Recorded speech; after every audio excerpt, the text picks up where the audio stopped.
ఈ చపాతీలు చేయాలంటే ఎంత చిరాకు లేస్తుందంటే అసలు నేను ఇంట్లో చపాతీలు చేయడం చాలా తక్కువ.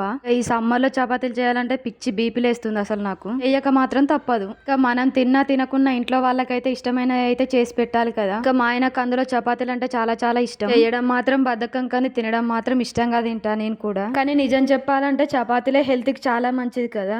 ఇంకా వీక్లీ 3 times అన్నా 4 times అన్నా చేస్తా నేను అంతే. చాలా మంది డైలీ చేసుకుంటారు, ఎక్కువ చపాతీకే ప్రిఫరెన్స్ ఇస్తారు.